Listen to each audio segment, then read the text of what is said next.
Visakha వాజీ news కు స్వాగతం. నేను జ్యోతి. ముందుగా హెడ్లైన్స్ చూద్దాం. ఎల్జీ పాలిమర్స్ బాధితులకు ప్రభావిత కుటుంబాలకు అండగా ఉంటాం.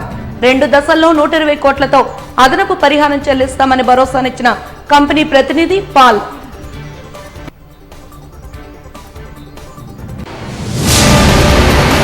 పోలవరం ప్రాజెక్టు అమరావతి రాజధాని నిర్మాణం పూర్తి చేయడమే కూటమి లక్ష్యమన్న శాసన సభాపతి.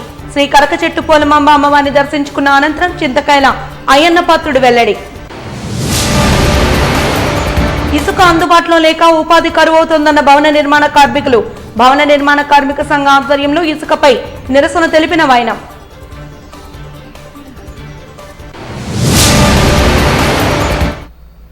ఇక వివరాలకు వెళ్తే పాలిమర్స్ బాధిత ప్రభావిత కుటుంబాలకు అన్ని విధాలుగా అండగా నిలుస్తామని విశాఖ పార్లమెంట్ సభ్యులు శ్రీ భరత్ పేర్కొన్నారు. రాష్ట్ర ముఖ్యమంత్రి సూచనల మేరకు కంపెనీ ప్రతినిధులతో కలిసి సహాయక చర్యలు చేపడతామని వెల్లడించారు. పాలిమర్స్ కంపెనీ చుట్టుపక్కల ఉన్న 7 గ్రామాల ప్రజలకు అన్ని రకాల మౌలిక వసతులు కల్పిస్తామని, భవిష్యత్తులో వారికి ఎలాంటి ఆరోగ్యపరమైన సమస్యలు రాకుండా పటిష్ట చర్యలు తీసుకుంటామని తెలిపారు. 2020వ సంవత్సరంలో జరిగిన దుర్ఘటన నేపథ్యాన్ని పురస్కరించుకుని మంగళవారం స్థానిక కలెక్టరేట్ సమావేశ మందిరంలో పశ్చిమ ఎమ్మెల్యే గణబాబు, జిల్లా collector MN Harindra Prasad, LG polymers company ప్రతినిధులతో కలిసి విలేకరుల సమావేశాన్ని నిర్వహించారు.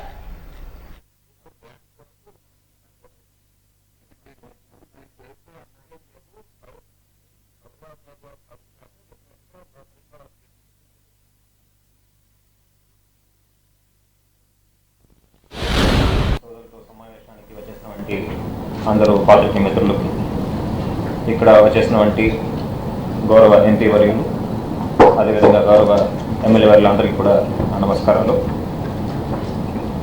ఈ ప్రెస్ మీట్ అనేది మే 7, 2020లో ఎల్జీ పాలిమర్స్లో లీక్ అయిన స్ట్రెయిన్ 3 నంబర్ వేపర్ వల్ల జరిగిన సంఘటన గురించి ఈ మధ్యలో ఎల్జీ పాలిమర్స్ సంస్థ ఆ బాధితులందరికీ కూడా ఎక్స్గ్రేషియా అందజేస్తామని ముందుకు రావడం జరిగింది.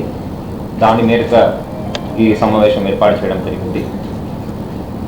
గతంలో ప్రభుత్వం ఇచ్చిన సాయంతో పాటు అదనంగా ఈ సాయం అనేది వాళ్ళు అందజేయడం జరిగింది. ఈ సాయం ఒక 1 టైం పేమెంట్గా వాళ్ళు చేస్తామని ముందుకు వచ్చారు. అంతేకాకుండా వాళ్ళ ఒక ప్రపోజల్ కూడా మీకు తెలియచేయడం జరుగుతుంది. ప్రస్తుతం హైకోర్టులో, అదేవిధంగా నేషనల్ గ్రీన్ ట్రిబ్యునల్లో కేసెస్ నడుస్తున్నాయి. దానికి ఎటువంటి సంబంధం లేకుండా, దాని యొక్క అవుట్కమ్కి సంబంధం లేకుండా ఈ సాయం అనేది వారు అందజేయడం జరుగుతుంది.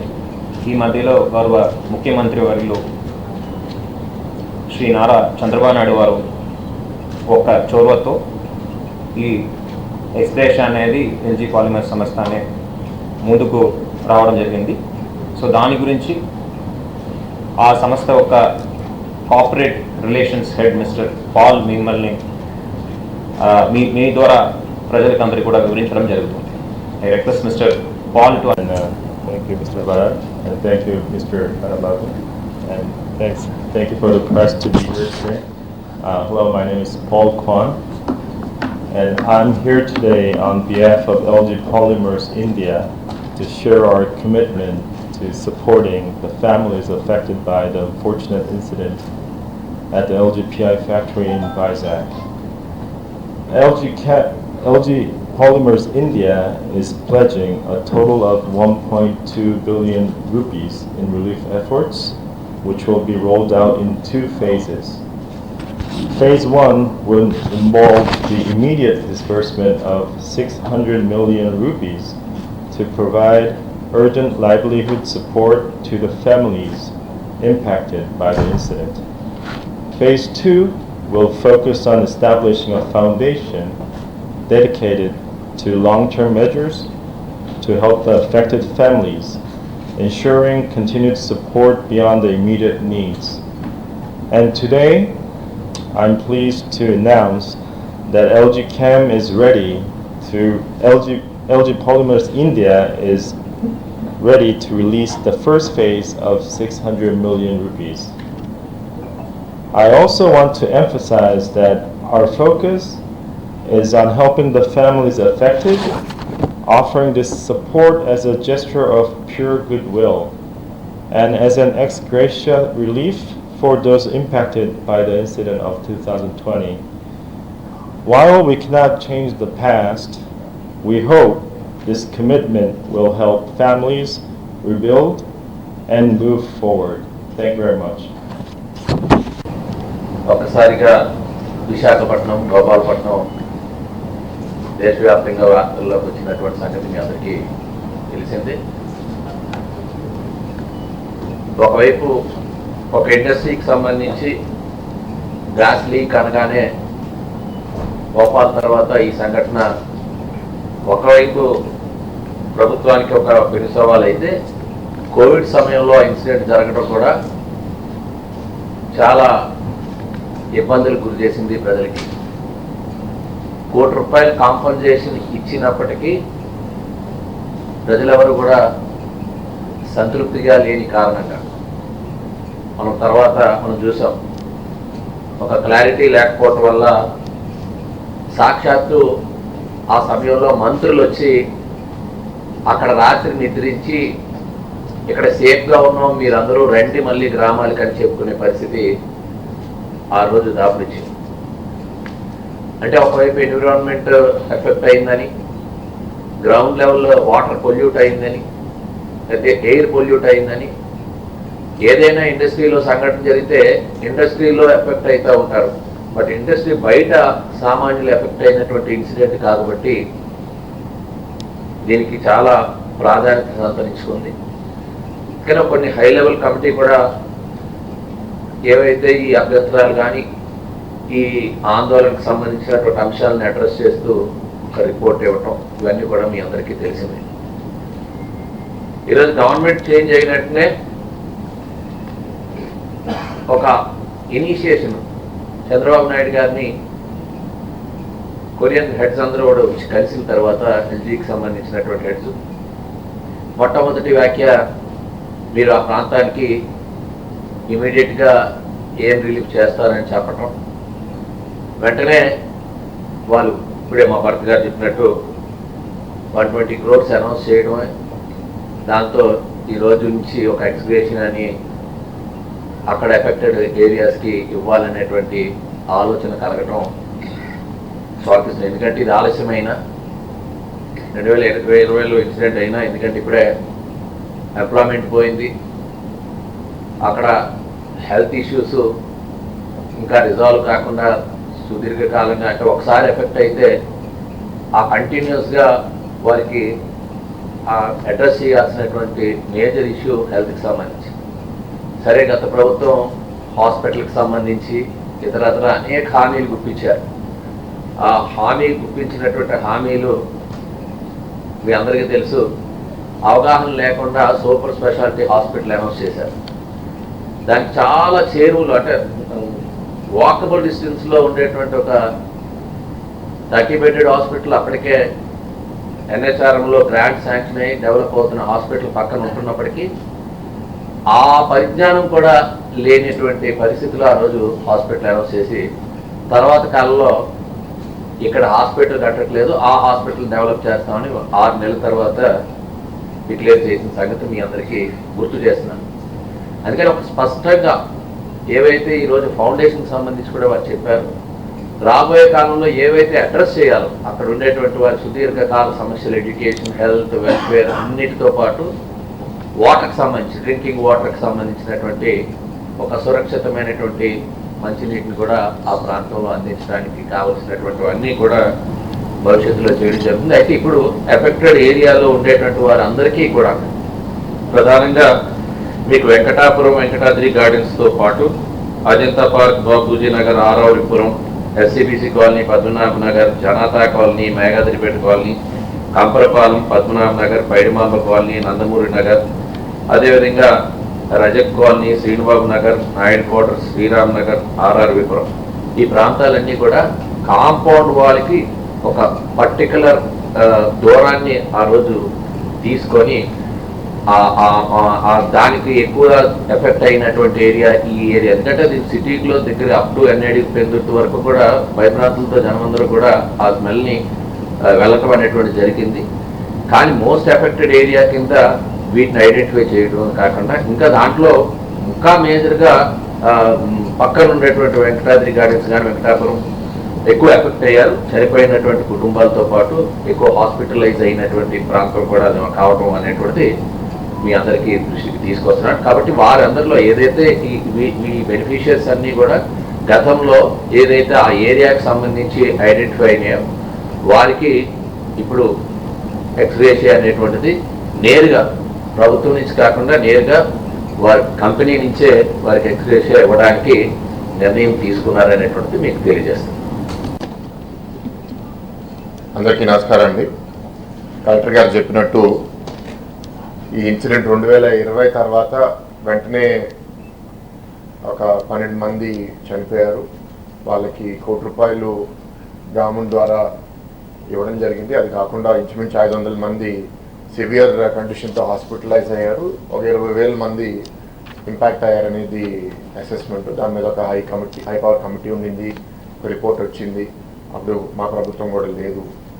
సో అది జరిగిపోయిన తర్వాత ఇప్పుడు గవర్నమెంట్ మారిన తర్వాత ఈ ఎల్జీ పాలిమర్స్ సంబంధించిన గ్రూప్ కంపెనీ ఎల్జీ కెమ్ ఏదైతే కొరియా నుంచి ఉన్నారో వాళ్ళ చైర్మన్ కూడా మన రాష్ట్రానికి వచ్చినప్పుడు మన ముఖ్యమంత్రి చంద్రబాబు నాయుడు గారిని కలిసి చంద్రబాబు నాయుడు గారితో మాట్లాడిన తర్వాత మన సమాజంలో మనం ఏదోటి చేద్దాము ఎల్జీ పాలిమర్స్ తరపు నుంచి. ఇందాక కలెక్టర్ గారు అన్నట్టు 120 కోట్లు మేము ఇక్కడ ఈ ప్రాంత అభివృద్ధి కోసం ప్రత్యేకంగా ఈ గ్యాస్ లీక్ వల్ల ఎవరైతే ప్రభావితం అయ్యారో మేము 2 విడతల్లో ఫస్ట్ విడత 60 కోట్లు అనేది వెంటనే ఒక డిస్బర్స్మెంట్ రూపంలో చేద్దామని ఎక్స్గ్రేషియా. రాజధాని అమరావతి నిర్మాణం, పోలవరం ప్రాజెక్టు పూర్తి చేసి జాతికి అంకితం చేయడం కూటమి ప్రభుత్వ లక్ష్యమని ఆంధ్రప్రదేశ్ రాష్ట్ర శాసనసభాపతి చింతకాయల అయ్యన్న పాత్రుడు అన్నారు. ఎన్నికల్లో కూటమి ప్రభుత్వం విజయం సాధించిన సందర్భంగా స్పీకర్ అయ్యన్న పాత్రుడు, పార్లమెంట్ సభ్యులు శ్రీభరత్, శాసనసభ్యులు వెలగపూడి రామకృష్ణబాబు తదితరులు విశాఖ పార్లమెంటు ఉపాధ్యక్షులు భైరెడ్డి పోతన్రెడ్డి ఆధ్వర్యంలో మంగళవారం కరకచెట్టు పోలమాంబ అమ్మవారిని దర్శించుకుని కొబ్బరికాయలు కొట్టి మొక్కులు తీర్చుకున్నారు. ఈ సందర్భంగా ఆయన మీడియాతో మాట్లాడుతూ జగన్ గత 5 ఏళ్లలో ఏ రకమైన దోపిడీలు చేశారో ప్రజలు గమనించి బుద్ధి చెప్పారని దుయ్యబట్టారు. తమ పార్టీ అధినేత చంద్రబాబు స్వచ్ఛమైన పరిపాలన అందిస్తున్నారని కొనియాడారు. జగన్ దుర్మార్గపు పాలనను భూస్థాపితం చేయాలని ఎన్నికలకు ముందు పోలమాంబ అమ్మవారిని మొక్కుకున్నామని ఆ మొక్కును ఇప్పుడు తీర్చుకుంటున్నామన్నారు. కూటమి ప్రభుత్వం చేస్తున్న అభివృద్ధి కార్యక్రమాల పట్ల ప్రజలు పూర్తి సంతృప్తితో ఉన్నారని ఆనందాన్ని వ్యక్తం చేశారు. ఇంకా ఈ కార్యక్రమంలో టీడీపీ నాయకులు పీల శ్రీనివాస్, చూడే వెంకట పట్టాభిరాం, ఓమ్మి సన్యాసరావు తదితరులు పాల్గొన్నారు.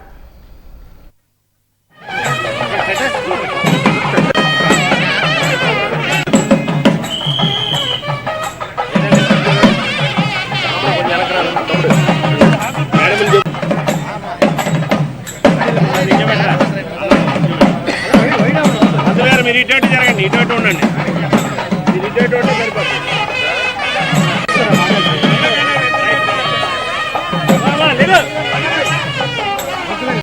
ఉంటే సరిపోతుంది. ఓకే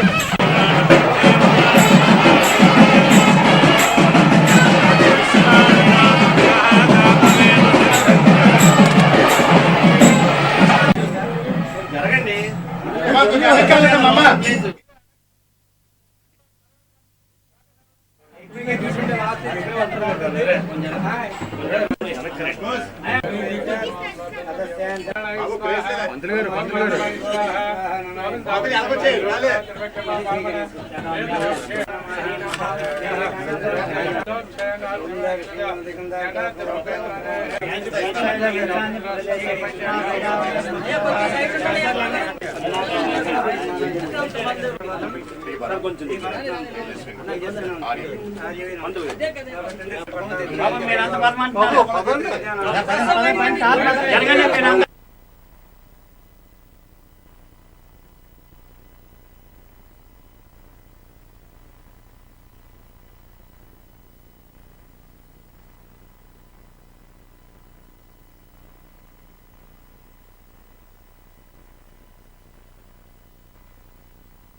ब्रह्माणस्ते यशसन्तु शिवो अग्नि संवरणे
అందరికీ నమస్కారం అండి. ఈరోజు పోలమాంబ అమ్మవారిని దర్శనం చేసుకోవడానికి రావడం జరిగింది. కారణం ఏంటంటే మన ఎన్నికల్లో అమ్మవారి ఆశీర్వాదం రాష్ట్రానికి, రాష్ట్ర అభివృద్ధికి ఆశీర్వాదం ఇచ్చి అందరినీ గెలిపించి దుర్మార్గమైన పరిపాలనని భూస్థాపితం చేసి మళ్ళీ రాష్ట్రాన్ని కాపాడమ్మని చెప్పి ఎన్నికల ముందు మేమంతా అమ్మవారిని మొక్కుకున్నాం. అంచేత ఈ సందర్భం ఈరోజు ఎందుకు వచ్చామంటే 100 రోజులు పూర్తయింది ప్రభుత్వం వచ్చి. ఆ సందర్భంగా అమ్మవారికి మొక్కు తీర్చుకోవడానికి ఈరోజు రావడం జరిగింది. మరి మన ఎన్నికల్లో మీరు చూశారు, రాష్ట్రంతో పాటు ఉత్తరాంధ్ర ప్రజలందరూ కూడా వారి ఆశీర్వాదాన్ని ఇవ్వడం జరిగింది. మా అందరికీ ప్రభుత్వాన్ని గెలిపించడం జరిగింది, ఈ రాష్ట్రాన్ని కాపాడడం జరిగింది.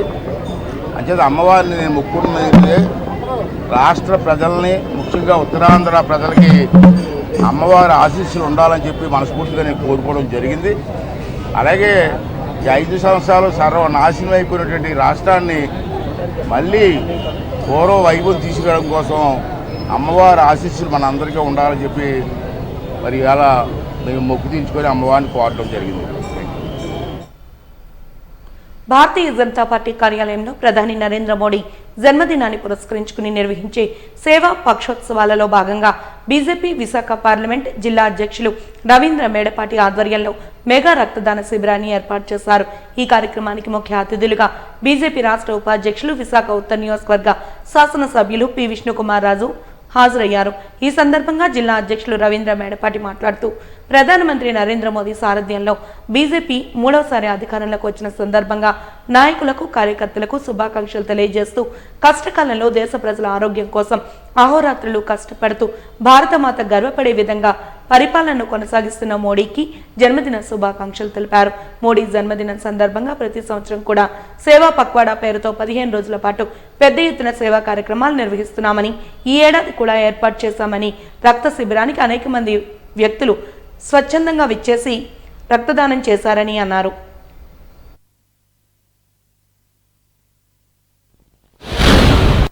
ప్రధాని శ్రీ నరేంద్ర మోడీ గారి యొక్క 74వ పుట్టినరోజు సందర్భంగా భారతదేశం అంతా కూడా సేవా కార్యక్రమాల ద్వారా వారికి జన్మదిన శుభాకాంక్షలు తెలియజేయడం జరుగుతుంది. భారతీయ జనతా పార్టీ కార్యకర్తలంతా కూడా ఈ సందర్భంగా విశాఖపట్నం భారతీయ జనతా పార్టీ జిల్లా కార్యాలయంలో మెగా రక్తదాన శిబిరాన్ని నిర్వహించడం జరిగింది.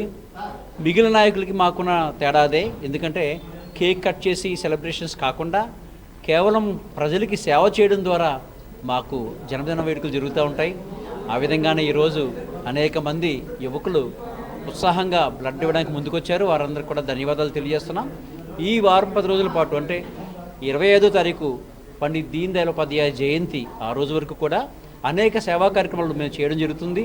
పేదలకి అన్నదానం చేయడం కానివ్వండి, అనాథాశ్రమాల్లో పళ్ళు ఫలాలు పంచిపెట్టి వారికి సేవ చేయడం ద్వారా కానివ్వండి, మెడికల్ క్యాంప్స్ నిర్వహించడం ద్వారా అనేక కార్యక్రమాలు చేస్తూ మేము వారి పట్ల ఉన్న మా విధేయతని మేము చూపించుకోవడం జరుగుతుంది. ఉత్తరాంధ్ర జిల్లాల్లోని ప్రభుత్వ వైద్య, విద్య, ఆరోగ్య శాఖలో పనిచేస్తున్న శానిటేషన్, సెక్యూరిటీ, పెస్ట్ కంట్రోల్ సిబ్బందికి నిబంధనలు అమలు చేయాలని విశాఖ జిల్లా కలెక్టర్ హనేంద్ర ప్రసాద్ కు వినతి పత్రం అందజేశారు ఏఐటియుసి ప్రతినిధులు. ఈ సందర్భంగా ఏఐటియుసి ప్రతినిధులు మాట్లాడుతూ కనీస వేతన చట్టాన్ని, పని గంటలను అమలు చేయాలని ప్రభుత్వ నిబంధనలు చెబుతున్నా ఏమాత్రం పట్టించుకోవడం లేదని, తీవ్రమైన ఒత్తిడి తెచ్చి పనులు చేయిస్తున్నారని ఆరోపించారు. దీంతో తప్పనిసరి పరిస్థితుల్లో తాము సమ్మె నోటీస్ ఇచ్చామని, తమ సమస్యలు పరిష్కరించకపోతే ఈ నెల 30వ తేదీ నుంచి నిరవధిక విధుల బహిష్కరణ చేస్తామని హెచ్చరించారు.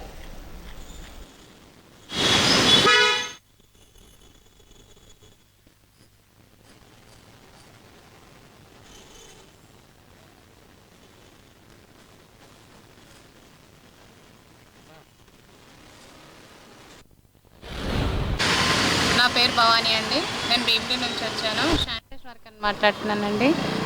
మాకు ఏమో కనీస వేతలు, శాలరీస్, పిఎఫ్, ఈఎస్సీ ఏమీ లేదండి. కట్ చేస్తున్నారంటున్నారు కానీ మాకు టైంకి పడట్లేదు. మేము ఉంటుంది రెంట్ హౌస్లోని. వాళ్ళు మాకు డిమాండ్ చేయడం కాదు కానీ వీళ్ళు వచ్చి మాకు రెంట్ హౌస్ వాళ్ళు వెళ్ళిపోండి, ఇల్లు ఖాళీ చేసేయండి, మాకు అనవసరం, మీ ప్రాబ్లమ్స్ మీకు అనవసరం, మాకు మేము ఎలా బతుకుతారో చెప్పాలి. మేము వచ్చి కాంట్రాక్ట్కి ఎన్నిసార్లు ఫోన్ చేసినా ఫోన్ లిఫ్ట్ చేయరు. అసలు ఆయన అడ్రస్ ఉండరు. మేము ఏం చేయాలి తెలియక మేము ఇక్కడికి కలెక్టర్ ఆఫీస్ దగ్గరికి వచ్చాం. యూనియన్ ద్వారా మాకు తెలిసిన కొంచెం విద్యలు తెలుసుకొని మేము యూనియన్ ద్వారా వచ్చి యూనియన్ వాళ్ళకి తెలియపరచుకొని మేము వాళ్ళ దగ్గర పనిచేస్తూ వాళ్ళు మాకు సపోర్ట్ చేస్తూ వాళ్ళ ద్వారా మేము తీసుకున్న తెలివితేటలు బట్టి ఇక్కడికి వచ్చి కంప్లైంట్ ఇచ్చుకొని మాకు న్యాయం జరగాలని మీడియా ద్వారా మాకు శాలరీలు కరెక్ట్గా నెలకి పడిపోవాలి. మా శాలరీలు కూడా ఇంత అని పెరిగింది, అది కూడా అసలు శాలరీ ఇవ్వడం లేదు. సగం తీసి పడేస్తున్నారు. 16,000 శాలరీ అయితే మాకు 9,000 ఇస్తున్నారు. మేము ఎలా బ్రతకాలి? మేము ఇంకా ఈ కిందే ఉండాలా? మేము ఈ 9,000తోటే మేము బ్రతకాలా? మేము బ్రతకలేకపోతున్నాం. మా హస్బెండ్లు పనులు లేవు, చాలా కష్టం, పనులు కష్టం. అంత పేషెంట్ కింద చేసినప్పటికీ మాకు అనారోగ్యాలు వచ్చేస్తుంది. మాకెవరు చూస్తారు? మా ఇంట్లో ప్రాబ్లమ్స్ ఎవరు చేస్తారు? భర్తలు పనులకి వెళ్ళరు, మేమే చేసుకోవాలి, మేమే జీవనపాలన సాగించాలి. ఎంతవరకు న్యాయం ఉంది?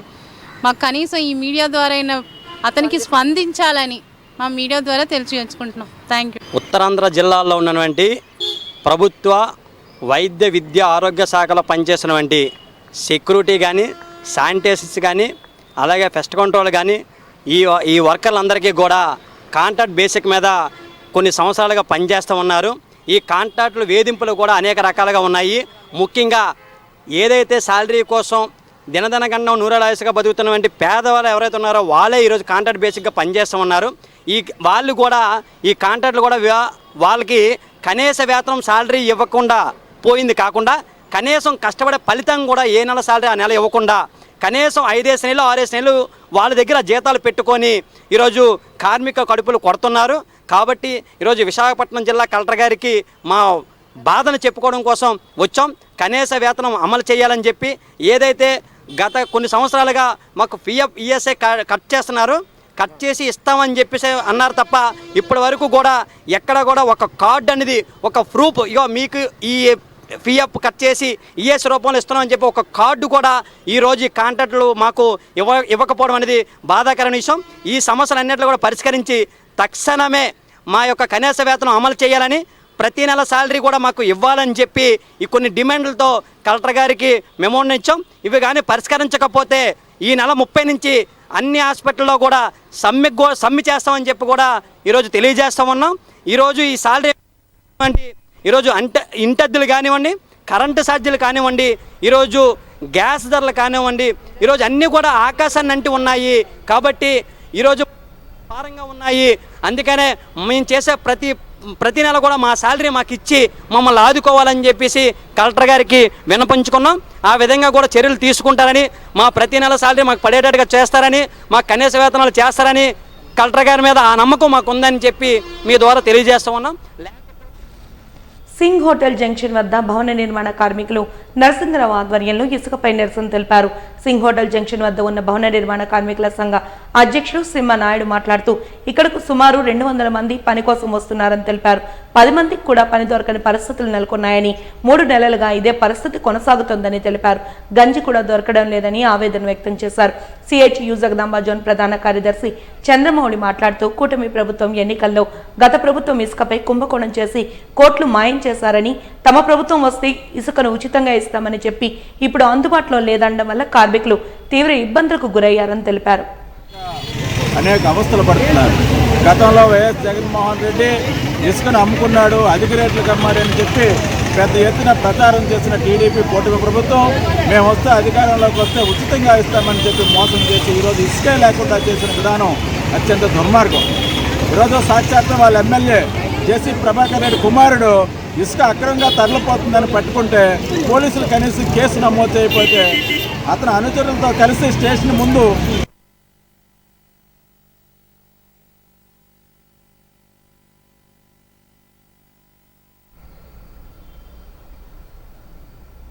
వాజీ న్యూస్ ముగించే ముందు హెడ్లైన్స్ మరొకసారి చూద్దాం. ఎల్జీ పాలిమర్స్ బాధితులకు, ప్రభావిత కుటుంబాలకు అండగా ఉంటాం. 2 దశల్లో 120 కోట్లతో అదనపు పరిహారం చెల్లిస్తామని భరోసానిచ్చిన కంపెనీ ప్రతినిధి పాల్.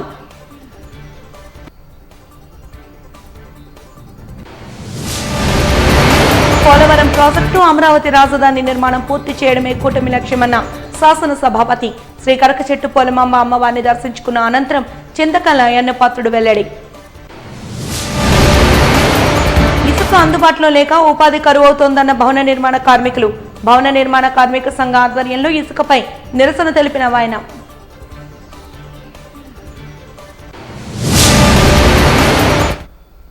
వాజీ న్యూస్ ఇంతటితో సమాప్తం. నమస్కారం.